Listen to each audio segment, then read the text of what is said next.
Il y a beaucoup d'activités scientifiques dans l'espace ce week-end, on l'a vu un peu plus tôt dans l'émission. Cela coïncide avec l'anniversaire d'un événement célébré annuellement aux États-Unis. C'est qu'il s'est passé quelque chose à Roswell, au Nouveau-Mexique, il y a 50 ans. Des milliers d'amateurs sont persuadés que des soucoupes volantes s'y sont posées le 8 juillet 1947. L'armée américaine, qui publiait à l'époque des communiqués contradictoires, affirmait encore cette semaine qu'il n'y a jamais eu de présence étrangère dans le désert du Nouveau-Mexique. Quoi qu'il en soit, des centaines de gens sont venus célébrer à Roswell et Réal Damour est parmi eux.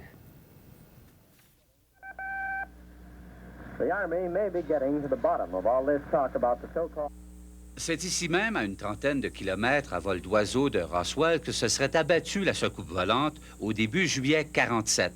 Un premier communiqué de l'armée affirmait que l'on était en possession d'un objet volant. Un second, dans les heures suivantes, démentait carrément la chose.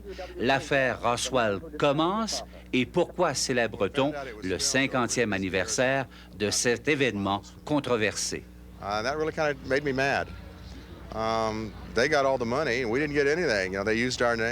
Il y a 3 ans, on a tourné un film sur Roswell, mais on l'a tourné à 800 000 d'ici, dit cet organisateur.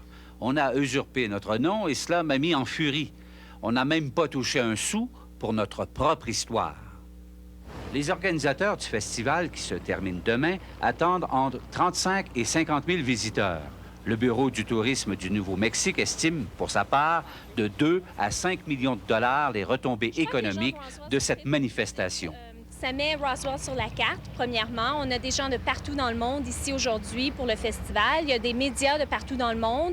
J'ai rencontré un couple de Français de la région de Paris. Il y a des gens de la Corée, il y a des gens de l'Irlande. Donc, c'est notre journée à nous. Une véritable foire commerciale où l'on peut obtenir n'importe quoi et surtout à n'importe quel prix. Par exemple, cet embryon supposé d'extraterrestre pour 30 $ américains. Ou encore payer 15 $ par personne pour visiter le lieu de l'écrasement où aucun vestige de la rencontre du deuxième type n'existe. Mais est-ce que les gens qui viennent ici et qui y vivent croient à l'écrasement de la fameuse soucoupe? Oui et non. Je veux dire, il y en a qui y croient dur comme du fer. Le festival compte parmi les siens aussi des témoins et des experts qui affirment que l'affaire Roswell est vraie. Encore aujourd'hui, en dépit des dernières déclarations de l'armée qu'il s'agissait que de ballons météorologiques et de mannequins, ce retraité de l'armée qui a rédigé le communiqué initial demeure convaincu que le gouvernement veut encore cacher la vérité.